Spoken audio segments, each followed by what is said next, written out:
ഇവരെ നടപടികൾ തുടങ്ങിയിട്ടുണ്ടോ? ഉണ്ടെങ്കിൽ എന്തായാലും നിങ്ങൾ തന്നെ റിപ്പോർട്ട് ചെയ്യണം.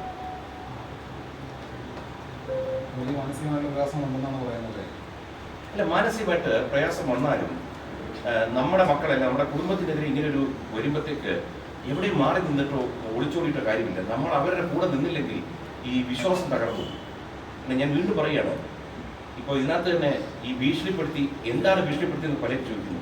നിങ്ങളൊന്ന് ആലോചിക്കുക, സ്ത്രീയോ പുരുഷനോ ഉണ്ട്, പ്രത്യേകിച്ച് അത് സ്ത്രീകളെ രാത്രി ഒരു 10-11 മണിക്ക് ഒരാൾ വിളിച്ചിട്ട് ചീത്ത പോലും പറയണ്ട, വരാതിൽ നിന്ന് മാറിയില്ലേ കാണാം, ഇത്തരം ഭാഷകൾ മാത്രം. ഇത് തന്നെ വലിയൊരു ഭീഷണി. നിങ്ങൾ ആലോചിക്കും, അത് ഗർഭിണിയായിട്ടിരിക്കുന്ന സ്ത്രീ എൻ്റെ മകളങ്ങനെ ബോധപ്പെട്ട് വീഴുന്നുണ്ട്. പക്ഷെ ഇങ്ങനെ സ്വാഭാവികമായിട്ടും അവർക്കുണ്ടായ മാനസിക പ്രശ്നം ഹോസ്പിറ്റലിൽ കൊണ്ട് ഇന്ന് എന്തുകൊണ്ട് റെസ്റ്റ് എടുക്കാൻ ഡോക്ടർ പറയുന്നു? നിങ്ങൾ ഊഹിക്കാം, 8-9 മാസം ഗർഭിണിയായിട്ടിരിക്കുന്ന സ്ത്രീക്ക് ഉണ്ടാകുന്ന മാനസിക ബുദ്ധിമുട്ട് നിങ്ങൾക്കറിയാം. പണം പോയത് ഒരു സൈഡിൽ, ഇനി ഈ കടങ്ങൾ എങ്ങനെ വീട്ടും?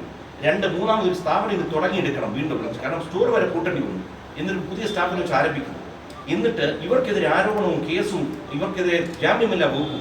നിങ്ങളൊന്ന് ആലോചിക്കുക, നിങ്ങളുടെ വീട്ടിലെ സ്ത്രീകൾക്കെതിരെ തെറ്റ് ചെയ്യാത്തവരെ നമ്മുടെ ഭാഗത്ത് ശരിയുണ്ടായിട്ട് ഇത്തരം നടപടികൾ നിങ്ങളുടെ വീട്ടിൽ വരുമ്പോൾ നിങ്ങൾ അന്ന് ആലോചിക്കും ഈ പിതാവിന്റെ വേദന എന്താണ്. എനിക്ക് ഈ സിമ്പതിയോ ഒന്നും പറ്റാൻ എനിക്ക് താല്പര്യമുള്ള ഒരാളല്ല. മക്കളുടെ ക്യാമറ മുമ്പിൽ ഒരാൾ കരഞ്ഞു പോലും പോരുത്. നമ്മൾ ആരെ പറ്റി കുറ്റവും പറയണ്ട, നമ്മൾ തകരാനും പാടില്ല. നിങ്ങൾ മനസ്സിലാക്കണം, മാതാപിതാക്കളുടെ ബുദ്ധിമുട്ട്. ഇവിടെ പലതരം സംഭവങ്ങൾ നടന്നുകൊണ്ടിരിക്കുക. പെൺമക്കളെ ധൈര്യമായിട്ട് വെളിവിടാൻ പറ്റാത്ത കാലമാണ്. മുക്കിന് മയക്കുമരുന്ന കാര്യങ്ങൾ എല്ലാം നിങ്ങൾ കാണുക. ഈ അവസരത്തിലാണ് 4 പിള്ളേരെ വളർത്തുന്നത്. നിങ്ങൾ ഒന്നുകൂടി നിങ്ങൾ ആലോചിക്കുക, എവിടെയെങ്കിലും എനിക്കൊരു രാഷ്ട്രീയപരമല്ലാതെ എനിക്കെതിരെ എന്തെങ്കിലും ഒരു കേസോ ഒരു ആരോപണമോ എന്തെങ്കിലും ഒരു പരാതി വരട്ടെ. ഞാൻ നേരത്തെ പറഞ്ഞു, ഇത്രയും സീരിയലും സെറ്റിലും വർക്ക് ചെയ്തത് 36 കൊല്ലമായിട്ട് വർക്ക് ചെയ്യുന്നതാണ്. ഒരു ആരോപണം എനിക്കെതിരെ ഒരു സ്ത്രീ പറയട്ടെ ചീത്ത, നമുക്കത് വിളിക്കാറുണ്ട്. നല്ല 1-ാം തരത്തിൽ എനിക്ക് വിളിക്കാറിയാം, പക്ഷെ എൻ്റെ വായിലത് വരില്ല. ഇന്നലെ തന്നെ കുട്ടികളോട് ഞാൻ രൂക്ഷമായി സംസാരിച്ചു. എവിടെയെങ്കിലും ഒരു തെളിവുണ്ടോ? അത് വരത്തില്ല. അങ്ങനെ വളർത്തിയതാണ്. മക്കളോടും പറഞ്ഞിരിക്കുന്നത്, സംസാരിക്കുമ്പോൾ അതിന് വിട്ട് അവരുടെ ഭാഗത്ത് തെറ്റുണ്ടെങ്കിൽ പരമാവധി നമ്മൾ അടങ്ങി പോവുക, പോട്ടെ എന്ന് അങ്ങനെ വളർത്തിയതാണ് കുട്ടികൾ. ഇതേ ആരോപണം, അതായത് രാത്രിയിൽ വിളിച്ച് ഭീഷണിപ്പെടുത്തിയെന്ന ആരോപണം ഈ പെൺകുട്ടികളും പറയുന്നു. അത് ദിയക്കെതിരെയുണ്ട്, ദിയയുടെ ഭർത്താവിനെതിരെയുണ്ട്, താങ്കൾക്കെതിരെയുണ്ട്. അതായത് 1 മണിക്കും 2 മണിക്കും വിളിച്ച് മുൻപ് ജോലി ചെയ്യുന്ന സമയത്തും സ്റ്റോക്ക് എവിടെ എന്ന രീതിയിൽ സമ്മർദ്ദം ചെലുത്തിയിരുന്നു. പിന്നീട് ഇപ്പോൾ ഈ സംഭവം ഉണ്ടായതിനു ശേഷം രാത്രി വിളിച്ച് ഇത്തരത്തിൽ ഭീഷണിപ്പെടുത്തി നിങ്ങളെ തുലച്ചു കളയാൻ ദിയയുടെ ചില ഓഡിയോ സന്ദേശങ്ങളടക്കമാണ് അവർ പുറത്തു വിട്ടിരിക്കുന്നത്. 2 കാര്യം ചോദിക്കട്ടെ. ഒരു കച്ചവടം നടത്തി പൈസ പോകുമ്പോഴേ സ്വാഭാവികമായിട്ട് ഇതൊക്കെ വിളിച്ചു പറയും. എൻ്റെ മക്കൾക്ക് ഒരു ത്രെട്ട് വന്നു, എൻ്റെ മകൾക്ക് ഒരു ബുദ്ധിമുട്ടുണ്ടായി കഴിഞ്ഞാൽ ഞാൻ ഏത് ലെവലിലോട്ട് പോകും? അത് മക്കളെ വളർത്തുന്ന മാതാപിതാക്കൾക്ക് എൻ്റെ ബുദ്ധിമുട്ട് മനസ്സിലാവും. അതും സ്ത്രീകളാണ്, പെൺകുട്ടികളാണെങ്കിൽ അത് ഗർഭിണിയായിട്ടിരിക്കുമ്പോൾ രാത്രി 10-11 മണിക്ക് ഒരുത്തം വിളിച്ചാൽ ഞാൻ സംസാരിച്ചതൊക്കെ എൻ്റെ കണക്കുള്ള വളരെ മാന്യമായ ഭാഷയാണ്. നമുക്കറിയാം ഇവിടെ ഓരോരുത്തർക്കും ഉണ്ടായത്. നമ്മുടെ MLA ക്ക് പോലും ഉണ്ടായ ബുദ്ധിമുട്ട് നിങ്ങളെല്ലാം കണ്ടു കാണും. ഓഡിയോയിൽ രാത്രി കാലത്ത് വിളിച്ചു കഴിഞ്ഞാൽ അത് ആൺകുട്ടി വിളിച്ചിട്ട് പോലും ഏത് രീതിയിൽ പെരുമാറുമെന്ന് നിങ്ങൾക്കറിയാം. അപ്പോൾ എൻ്റെ മകളെ ഏതോ ഒരുത്തൻ വിളിച്ചു ഭീഷണിപ്പെടുത്തിയാൽ ഇതൊക്കെ നിങ്ങളൊക്കെ എഴുതേണ്ടത് കൈവയ്ക്കേണ്ട കേസുകളാണ്. പക്ഷെ നമ്മളൊന്നും അത് ശീലിച്ചിട്ടില്ല. നമ്മൾ നിയമം പാലിച്ചു പോകുന്ന ഒരു പൗരനാണ് ഇവിടുത്തെ. അതുകൊണ്ട് നിങ്ങൾ മനസ്സിലാക്കേണ്ട കാര്യമുണ്ട്, ഇത് നമ്മുടെ നാട്ടിൽ ക്രിമിനൽസ് കൂടി വന്നുകൊണ്ടിരിക്കുകയാണ്. ഈ ക്രിമിനൽ ആക്ടിവിറ്റി ചെയ്തവരുടെ പിന്നിൽ ആരാണ്? ഈ കുട്ടികൾക്ക് അതിനുള്ള കഴിവൊന്നുമില്ല. ഇവർ സാധാരണ കുട്ടികളാണ്.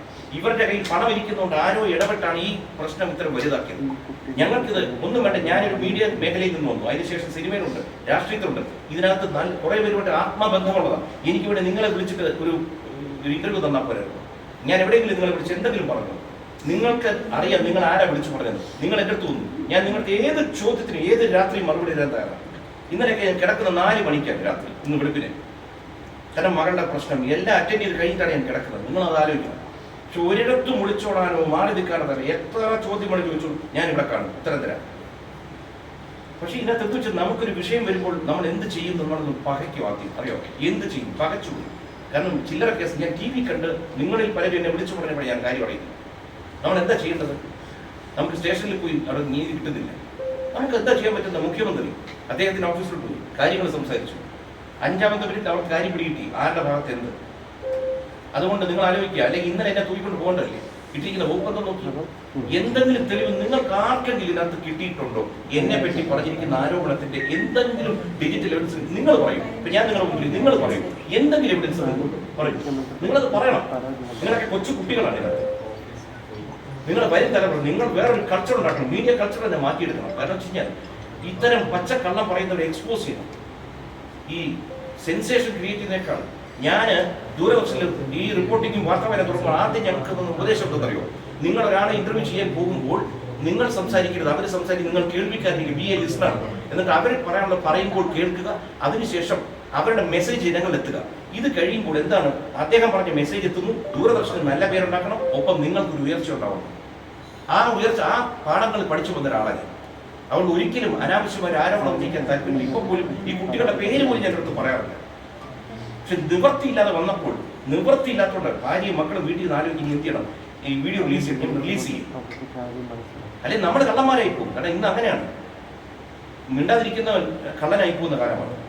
ഇപ്പോൾ കഴിഞ്ഞ കുറച്ച് മാസങ്ങൾക്ക് മുമ്പ് ദിയ ഒരു സാമ്പത്തിക തട്ടിപ്പിൽ താൻ ഇരയായി എന്നൊരു ഇൻസ്റ്റഗ്രാം പോസ്റ്റ് ഇട്ടത് തന്റെ സ്ഥാപനവുമായി ബന്ധപ്പെട്ട് ഇത്തരത്തിൽ താൻ നടത്തുന്ന ഒരു സ്ഥാപനത്തിൽ ഇത്തരത്തിൽ ജീവനക്കാർ തട്ടിപ്പ് നടത്തിയെന്ന് സൂചിപ്പിക്കുന്ന ഒരു ഇൻസ്റ്റഗ്രാം പോസ്റ്റോ സ്റ്റോറിയോ ഈ കുട്ടികളെ ഇതിന് മുമ്പ് 2-3 തവണ സാമ്പത്തിക വിഷയം ഉണ്ടായതാണ്.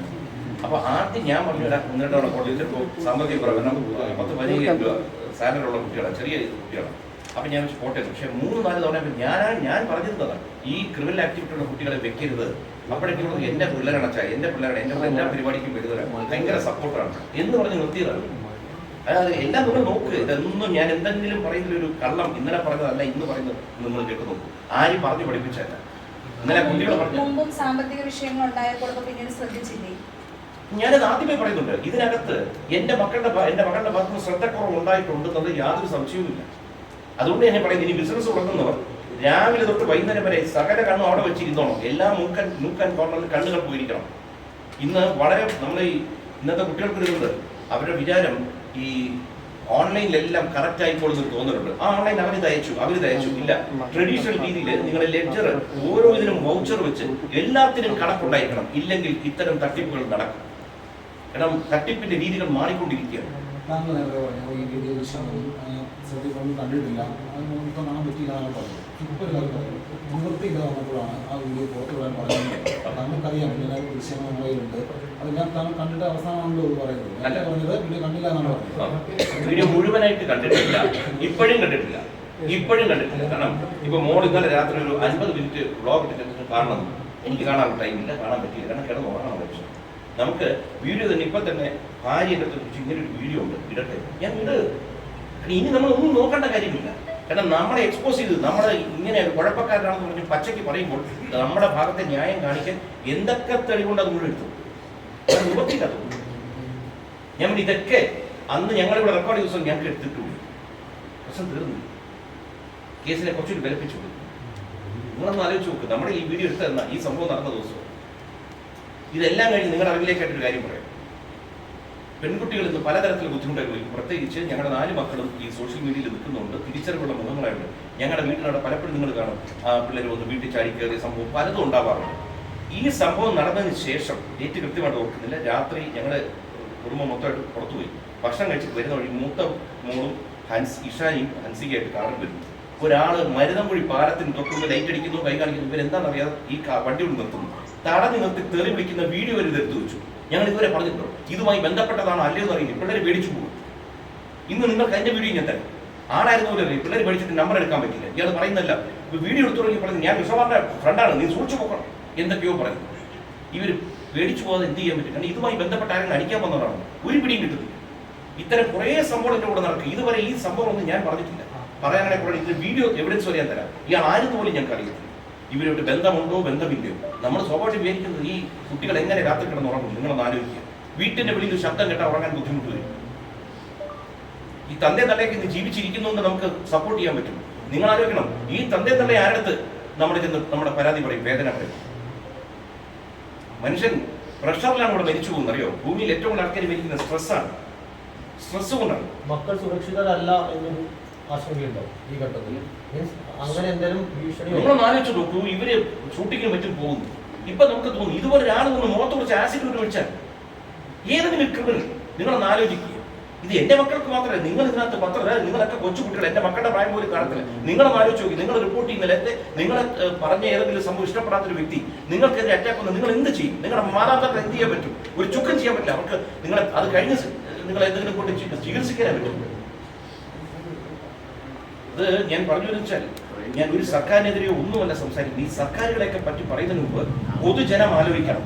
നമ്മുടെ അടുത്തുള്ളവർക്ക് എന്തെങ്കിലും സംഭവിക്കുന്നുണ്ടോ, നമ്മൾ പരിസരവുമായിട്ട് ബന്ധം വെക്കണം, എല്ലാവരുമായിട്ട് ടച്ച് വെക്കണം. ഇതിപ്പോൾ ആരുമായും ബന്ധമില്ല, വല്ലാത്തൊരു അവസ്ഥയിലോട്ട് പോയിക്കൊണ്ടിരിക്കുന്നു. ഇതിനകത്തിരിക്കുന്ന പെൺകുട്ടികൾ എടുത്ത് ഞാൻ പറഞ്ഞുതരാം. നിങ്ങൾ വർക്ക് ചെയ്യുന്ന മേഖലകളിലൊക്കെ ഒറ്റ കാര്യം, നിങ്ങൾ ഇപ്പം ഈ പറഞ്ഞല്ലോ, ഇവിടെ ഇരിക്കുന്ന പെൺകുട്ടികൾക്ക് പോലും സുരക്ഷയുടെ കാരണം ആയിരുന്നല്ലോ നമ്മൾ തന്നെയാണ്. ഇവിടെ വന്ന പെൺകുട്ടികളെ ഈ ആരോപണം ഉന്നയിക്കുമ്പോൾ എൻ്റെ ആവശ്യം ഉണ്ടായിരുന്നു. ഈ കുട്ടികൾക്ക് ഭക്ഷണം വരെ വാങ്ങിച്ചു കൊടുക്കാൻ കാര്യം എൻ്റെ ഓഫീസിൽ വരുമ്പോൾ അവർ പ്രതികൾ എന്തോ ആയിക്കോട്ടെ, ഞാൻ എൻ്റെ സംരക്ഷണയിലാണ്. അതുകൊണ്ട് ആ കുട്ടികളുടെ ഒരു നോട്ടത്തിൽ പോലും ഒരു പ്രശ്നം വരുന്നത് എനിക്ക് ഉറപ്പുണ്ട്. ഈ കേസ് മുന്നോട്ട് പോകട്ടെ, ഈ കുട്ടികൾക്ക് സമ്മതിക്കേണ്ടി വരും. കാരണം അവർ മനസ്സിൽ തൊട്ട് ഞാൻ അവർ പൊള്ളിപ്പോവും.